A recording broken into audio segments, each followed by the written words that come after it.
இப்போது கூட கர்த்தருடைய வார்த்தையை கடந்து செல்வோம். கர்த்தருடைய வார்த்தையை கொண்டு வருவார்கள், கடந்துட்டு வரவேற்போம்.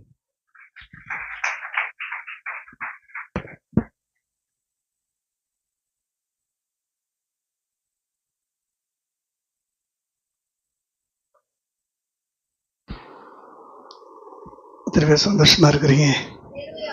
அல்லேலூயா. ஆண்டவருடைய நாமம் மகிமைப்படுவதாக. தேவனுடைய பிரசன்னத்தில் வந்திருக்கிற உங்கள் ஒவ்வொருவரையும் இன்றைக்கு கர்த்தர் ஒரு விசை கூட தொடுவாராக. கடந்த வாரம் தேவனுடைய பிரசன்னத்தை இழந்தவர்களுக்காக மீண்டும் நான் கடந்த வார செய்தியை ஒரு 2 நிமிடங்களில் நான் சொல்கிறேன். போன வாரம் எத்தனை பேருக்கு ஞாபகம் இருக்கு? செய்தி மண்ணினாலே தேவன் மனுஷனை உண்டாக்கி அவன் ஆசியிலே ஜீவ சுவாசத்தை ஊதினார், அவன் ஜீவாத்மாவானான். 2 காரியம் சொன்ன. ஜீவ சுவாசம் என்றால் என்ன, ஜீவ ஆத்மா என்றால் என்ன? இந்த உடம்புக்குள்ள ஜீவனை ஆண்டவர் கொடுத்தப்ப சுவாசத்தோடு இணைத்தார். அதுக்கு பேர் என்னது? ஜீவ சுவாசம். அப்ப சுவாசம் ஜீவன் இணைஞ்சிருக்கும் போது இதுல சுவாசம் பிரிக்கப்பட்ட ஜீவன் என்ன ஆயிடும்? போயிடும். அதை நம்ம என்ன சொல்றோம்? மரணம் என்று சொல்றோம். அடுத்தது ஜீவாத்மா. ஜீவனோடு தேவன் தன்னை இணைத்து கொண்டிருக்கிறார். ஜீவனோடு தேவன் தன்னை இணைத்து கொண்டிருக்கிறார். சுவாசமே இல்லாவிட்டாலும் வாழும்படியான நித்திய வாழ்க்கையை ஆண்டவர் நமக்குள்ளே வைத்திருக்கிறார். கரங்களை தட்டி கர்த்தரை மகிமைப்படுத்துவோமா? அதனாலதான் ஆதி காலத்து பரிசுத்தவான்கள் இந்த சத்தியத்தை அறிந்தபடினாலே இந்த சுவாசத்திற்காக அவர்கள் கொண்ட விசுவாசத்தை விடவில்லை. நல்ல கவனிங்க. இந்த சுவாசமே போனாலும் பரவாயில்ல, என்ன தலைக்கீழ சிலுவையில் அறைங்க, நான் கிறிஸ்து எனக்கு ஜீவன். சுவாசமே இல்லாத அந்த ஜீவாத்மா, அந்த வாழ்க்கை எனக்காக இருக்கிறது என்று சொல்லி அவர்கள் அன்றைக்கு கிறிஸ்துவுக்காக இரத்த சாட்சிகளாக தங்கள் என்ன செய்தார்கள்? ஒப்பு கொடுத்தார்கள். அல்லேலூயா. ஒன்று நல்லா தெரிஞ்சுக்கங்க. அந்த விசுவாசம் என்று சொல்லி சொன்னேன். விசுவாசம் தேவனுடைய வார்த்தையினாலே வரும். விசுவாசம் எதனால வரும்? தேவனுடைய வார்த்தையினாலே வரும். அதாவது நம்முடைய ஜீவனோடு இணைக்கப்பட்ட தேவன். இந்த விசுவாசம் உங்களுக்குள்ள இருந்தா இந்த சுவாசத்தை பத்தி நீங்க கவலைப்படவே மாட்டீர்கள். இக்காலத்து பாடுகள் இனி வரக்கூடிய மகிமைக்கு ஒப்பானது அல்ல. இம்மைக்குரிய வாழ்க்கையினுடைய ஆசீர்வாதங்களுக்காக அல்ல, மகிமையிலே தேவன் நமக்காக ஆயத்தம் பண்ணி வைத்திருக்கிற பிதாவினுடைய வீட்டிற்கான ஒரு வாழ்க்கையை நம்ம என்ன செய்வோம்? வாழ்வோம். அல்லேலூயா. அழகாவணிய இப்ப ஒவ்வொன்றா குறைக்கிறேன். விசுவாசத்துல வி எடுத்துட்டீங்கன்னா அடுத்து என்ன இருக்கும் சொல்லுங்க? அல்ல சொல்லுங்க. சுவாசம். ஆதி ஆகமத்துல அந்த வி போயிடுச்சு. தேவனோடு இணைக்கப்பட்ட ஜீவன் போயிடுச்சு. இப்போ ஆதாமுக்குள்ள என்ன மட்டும்தான் இருக்குது? சுவாசம் மட்டும்தான் இருக்கு. இந்த சுவாசத்தை பத்தி மோசே சொல்லுகிறார், நம்முடைய ஆயுசு நாட்கள் 70 வருஷம், பலத்தின் மிகுதினாலே 80 வருஷம். நீங்களாம் எல்லாரும் என்னோட என்ன செய்யணும்? பேசணும். அப்படியே நீங்க பார்க்குற பார்வையில நான் தமிழ்ல உங்களுடைய தாய்மொழியில புரியுற மாதிரி பேசுறேன். தேவனோடு இணைக்கப்பட்ட அந்த ஜீவன் போயிடுச்சு. இப்ப என்ன இருக்குது? வெறும் சுவாசம். இந்த சுவாசத்துக்கு 70 வருஷம்னா 80 வருஷம் தான் ஆயுசு. சுவாசம் போகும்போது என்ன ஆயிடும்? இப்ப சூவையே எடுத்துருங்க. வி எடுத்துட்டீங்க. இப்ப எதை எடுத்துருங்க? வி எடுத்த உடனே சுவாசம் இருக்கா? இப்ப சுவாசத்துல சூ எடுத்துருங்க. அல்ல சொல்லுங்க. வாசம். அல்ல சொல்லுங்க. வாசம்னா என்ன அர்த்தம் யாராவது சொல்ல முடியுமா? அவ்வளவுதானே? உங்களுக்கு தெரிஞ்சதுல இதுதான் தெரியும். ஏன்னா நம்ம எல்லாம் மாம்சத்துல தானே இருக்கிறோம். அல்ல கவனிங்க. இந்த வியும் சூவும் இந்த விசுவாசத்தோட முடியும் போது தேவனோடு வாசம் பண்ணக்கூடிய ஒரு வாழ்க்கையை கர்த்தர் நமக்காக வைத்திருக்கிறார். நல்லா கவனிங்க. அப்படி இல்லைன்னா யோவான் 11வது அதிகாரம் 39வது வசனத்தை வாசிங்க. யோவான் 11:39.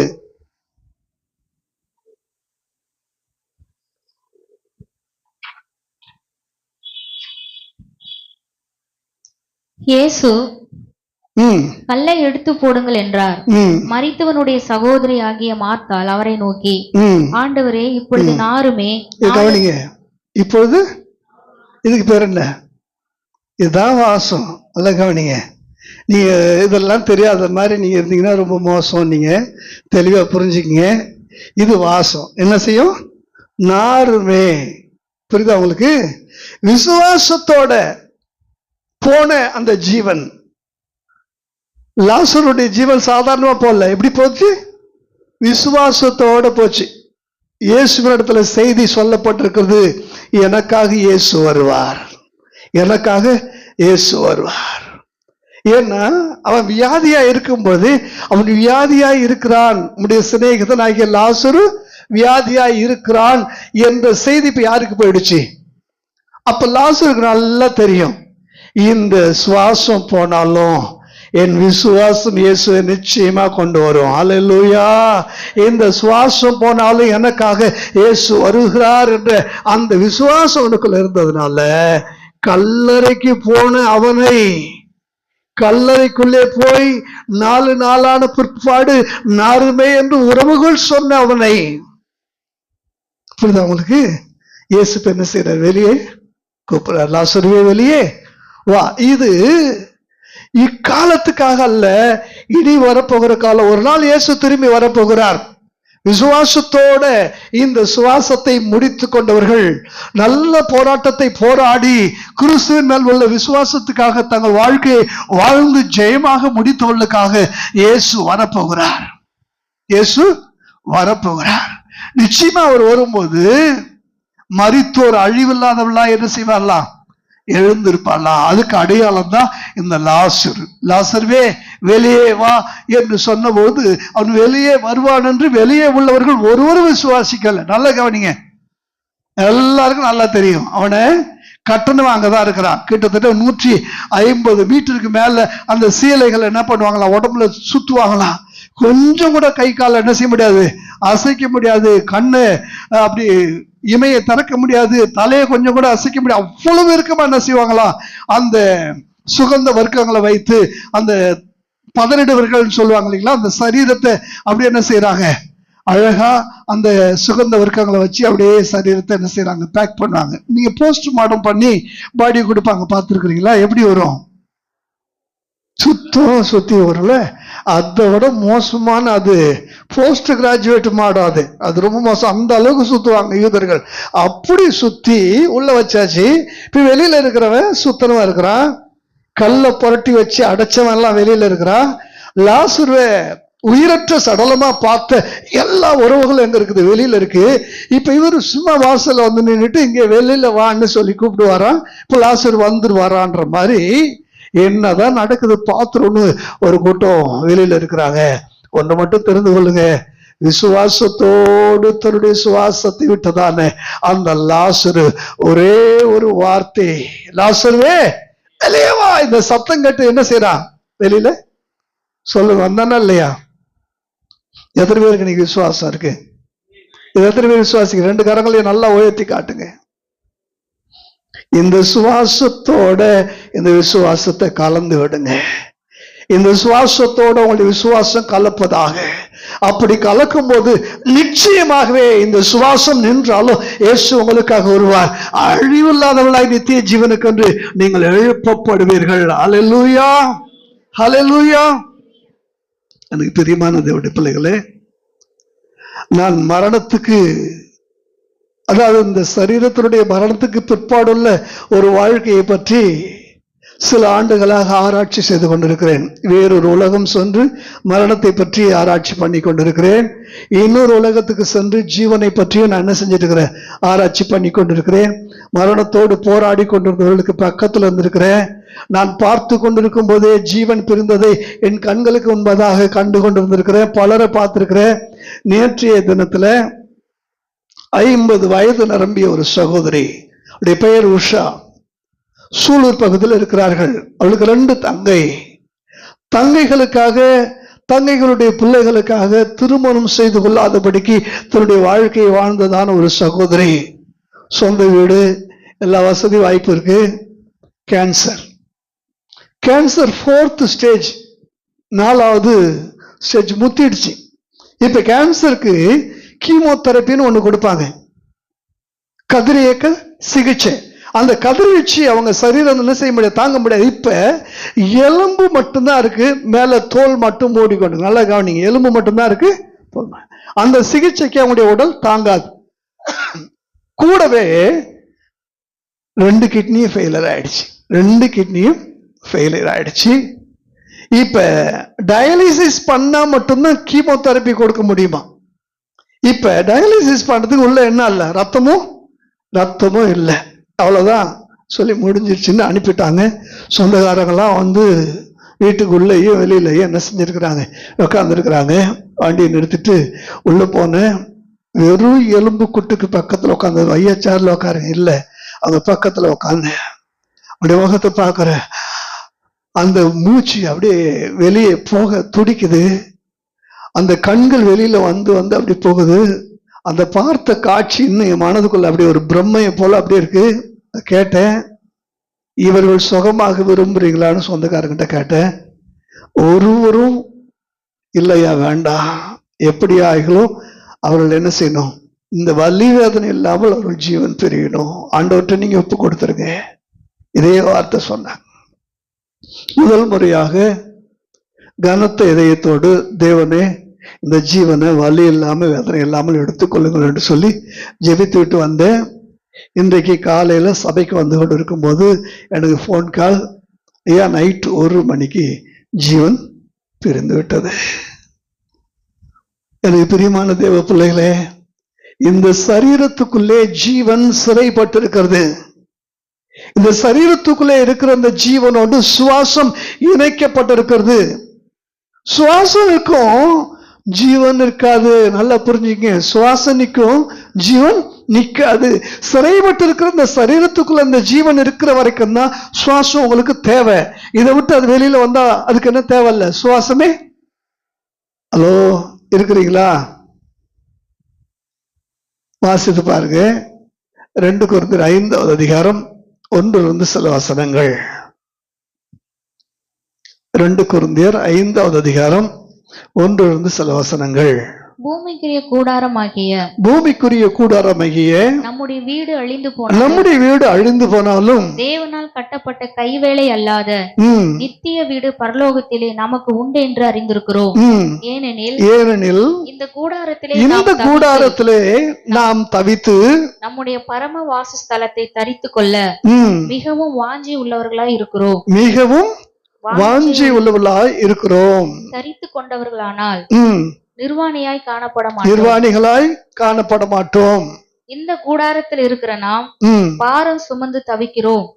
இந்த போர்வையை களைந்து போட வேண்டும் என்று விரும்பாமல் மரணமானது ஜீவனாலே விழுங்கப்படுவதற்காக போர்வை தரித்தவர்களாய் இருக்க வேண்டும் என்று விரும்புகிறோம். இப்ப இந்த பகுதியை வாசிச்சீங்களே, உங்களுக்கு என்ன புரிஞ்சுது? இந்த கூடாரம்ன்றது என்ன, யாராவது கரெக்டா சொல்லுங்க. இந்த கூடாரம் சரீரமாகிய கூடாரம். நீ ஆதியாகமத்துல பாத்தீங்கன்னா ஆபிரகாம் தன் கூடாரத்திலே வாசம் பண்ணினான்னு வரும். அது வெளியில போடப்பட்டிருக்கிற டென்ட். இது இந்த ஜீவனுக்காக தேவன் போட்டு கொடுத்திருக்கிறதான ஒரு டென்ட். ஜீவனுக்காக தேவன் போட்டு கொடுத்திருக்கிற ஒரு டென்ட். இப்ப இந்த கூடாரத்துக்குள்ள நீங்க என்ன செய்றீங்க, இருக்கிறீங்க? Yes or no? பேசுங்க.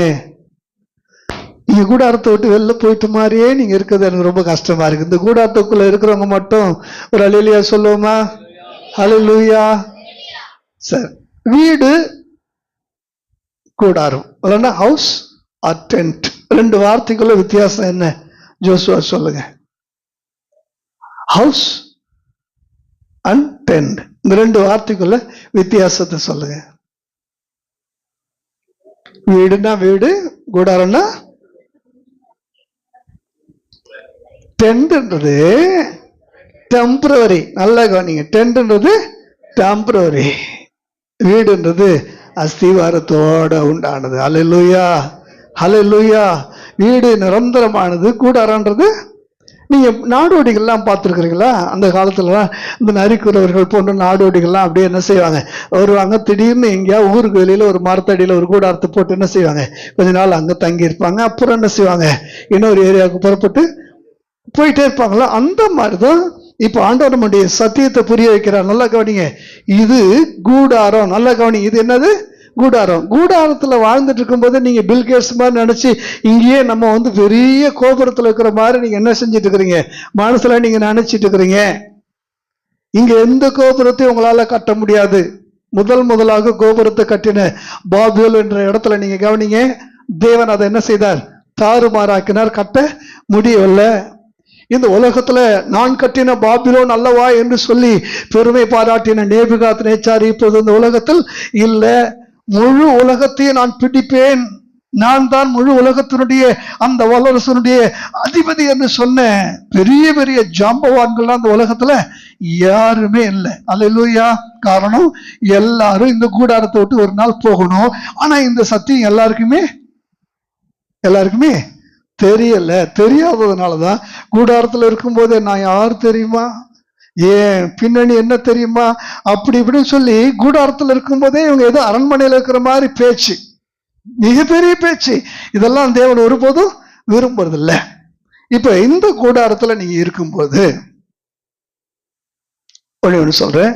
இந்த சென்னை பகுதி மற்ற இடம்லாம் அந்த ஸ்லம் ஏரியான்னு இருக்கும். அதுல குடிசை போட்டு என்ன செஞ்சிருப்பாங்க, 40 வருஷம் 50 வருஷம் அப்படியே 2-3 தலைமுறைகள் வாழ்ந்திருப்பாங்க. பார்த்துருக்குறீங்களா?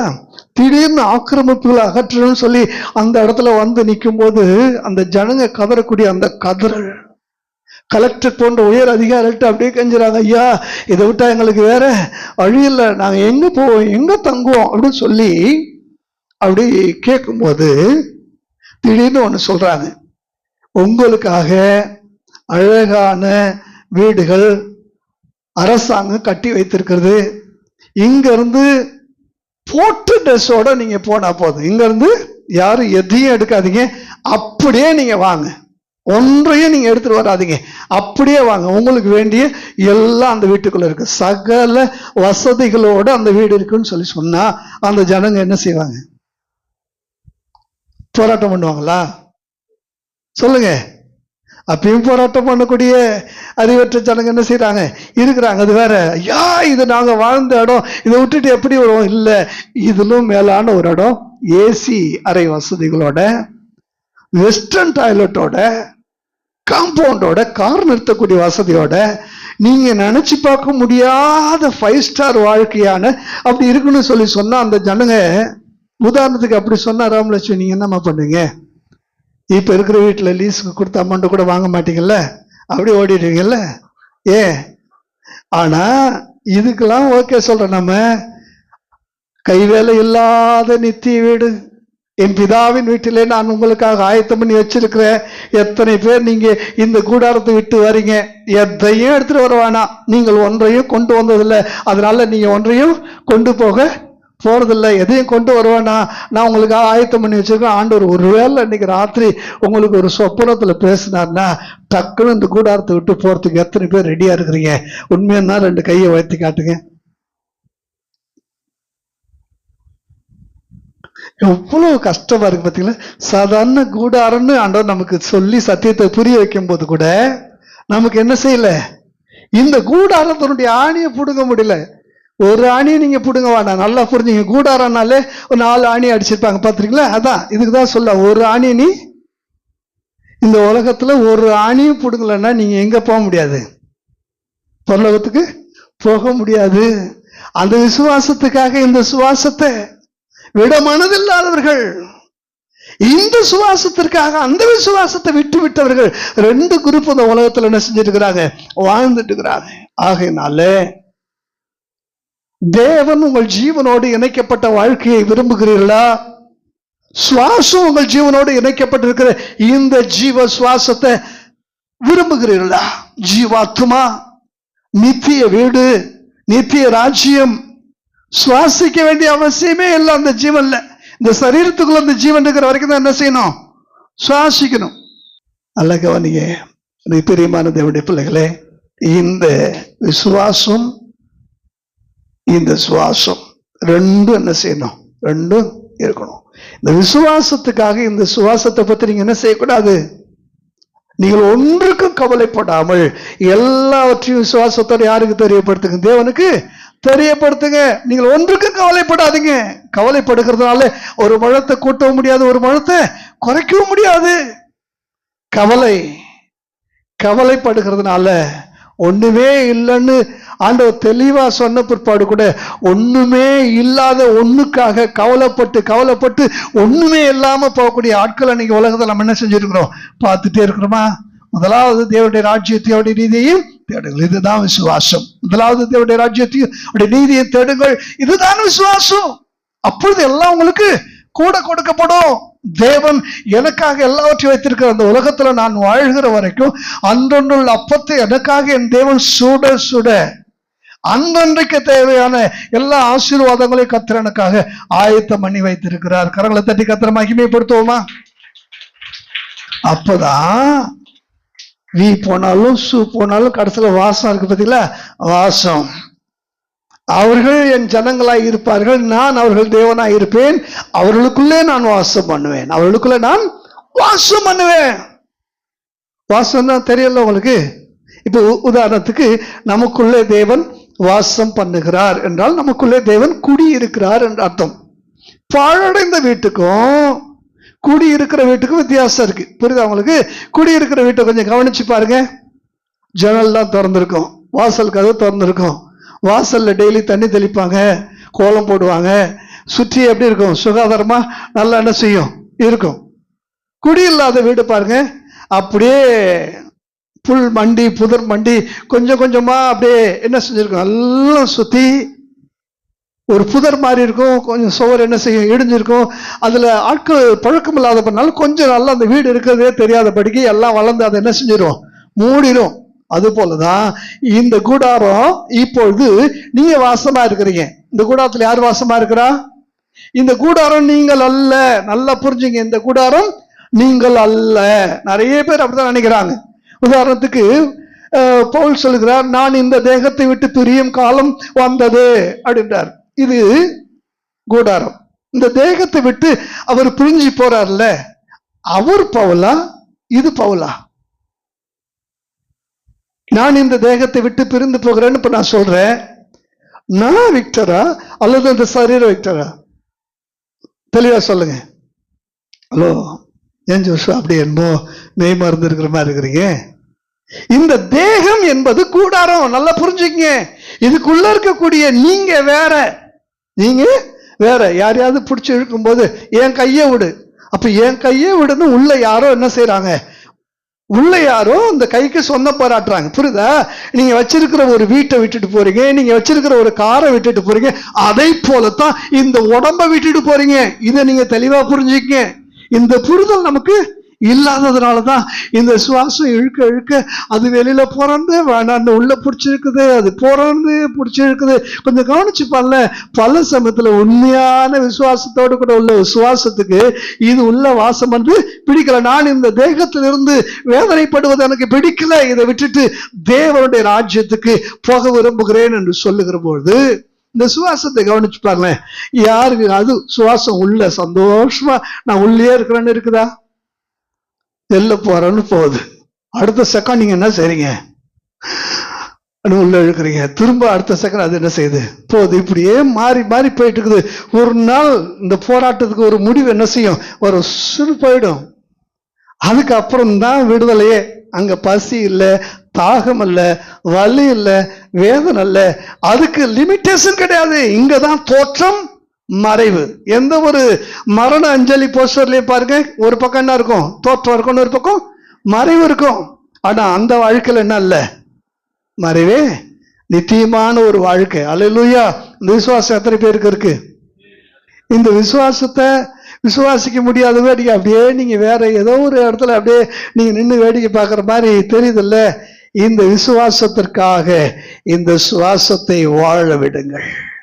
இந்த சுவாசத்தோட அந்த விசுவாசத்தை நீங்க என்ன செய்து கொள்ளுங்கள்? இணைத்துக் கொள்ளுங்கள். கர்த்தர் உங்களை ஆசீர்வதிப்பார்.